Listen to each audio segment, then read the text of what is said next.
ہزاروں سال پہلے مصر پر ایک سبق آموز داستان شروع ہوئی۔ اس وقت کا بادشاہ فرعون ایک نہایت ظالم شخص تھا۔ ایک رات اس نے خواب دیکھا کہ بیت المقدس سے ایک آگ نکلی جس نے مصر کے تمام گھروں کو جلا دیا، مگر بنی اسرائیل کے گھر محفوظ رہے۔ نجومیوں نے تعبیر دی کہ بنی اسرائیل میں ایک بچہ پیدا ہوگا جو تمہاری حکومت کا خاتمہ کر دے گا۔ اس خوف میں فرعون نے حکم دیا کہ بنی اسرائیل میں پیدا ہونے والے ہر لڑکے کو قتل کر دیا جائے۔ اسی خوفناک دور میں حضرت موسیٰ علیہ السلام پیدا ہوئے۔ اللہ نے ان کی والدہ کے دل میں ڈالا کہ بچے کو ایک صندوق میں رکھ کر دریائے نیل میں بہا دیں۔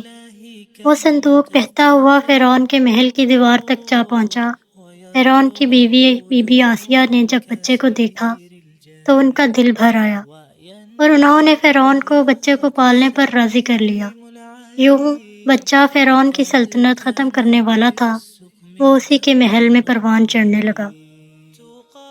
جوان ہونے کے بعد حضرت موسیٰ علیہ السلام میدان چلے گئے اور پھر کئی سال بعد جب واپس لوٹے تو کوہ طور پر اللہ نے انہیں نبوت سے نوازا۔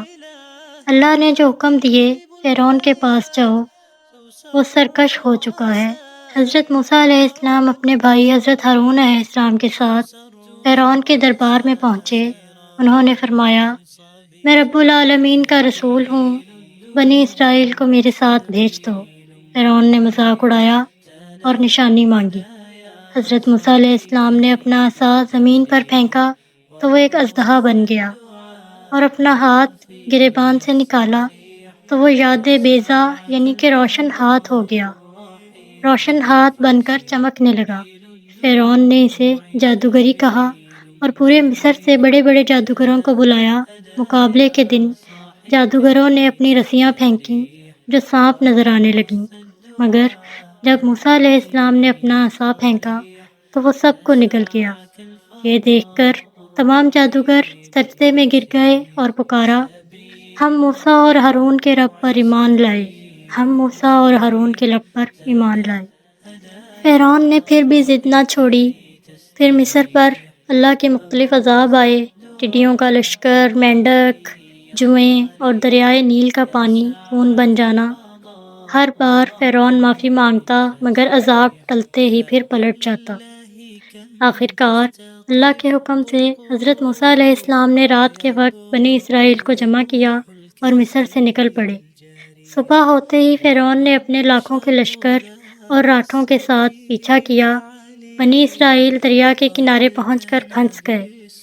آگے گہرا دریا تھا، پیچھے موت۔ تب اللہ نے فرمایا، اپنے عصا کو دریا پر مارو۔ جیسے ہی موسیٰ علیہ السلام نے عصا مارا، دریا کے بیچ 12 راستے بن گئے۔ پانی کی موجیں دونوں طرف پہاڑ کی طرح کھڑی ہو گئیں۔ بنی اسرائیل تیزی سے دریا پار کر گئے۔ فرعون نے سمجھا راستہ اس کے لیے بھی ہے۔ وہ اپنے لشکر سمیت دریا کے بیچ پہنچا تو اچانک اللہ کے حکم سے پانی کی دیواریں گر گئیں۔ فرعون اور اس کا پورا لشکر دریا میں غرق ہو گیا۔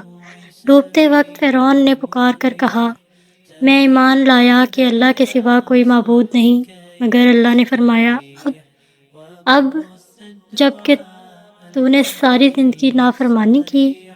اللہ نے اس کی لاش کو محفوظ کر دیا تاکہ وہ آنے والی نسلوں کے لیے ایک نشانی رہے۔ دوستو، حضرت موسیٰ علیہ السلام اور فرعون کا یہ قصہ صرف ایک تاریخی واقعہ نہیں بلکہ قیامت تک کے لیے ایک نشانی ہے۔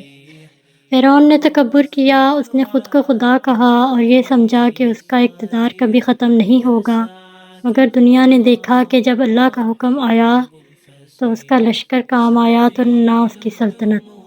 آج بھی مصر کے میوزیم میں موجود فرعون کی یہ لاش خاموش زبان سے ہمیں پکار رہی ہے کہ طاقت، دولت اور اقتدار ہمیشہ رہنے والا نہیں ہے۔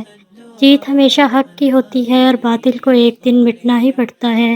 امید ہے کہ آج کی اس ویڈیو سے آپ نے ضرور کچھ سیکھا ہوگا۔ اگر آپ کو یہ داستان پسند آئی تو اس ویڈیو کو لائک کریں اور اپنے دوستوں کے ساتھ شیئر کریں۔ مزید ایسی ہی سبق آموز اور تاریخی ویڈیوز کے لیے ہمارے چینل کو سبسکرائب کرنا نہ بھولیں۔ اگلی ویڈیو تک کے لیے اللہ حافظ۔ شکریہ۔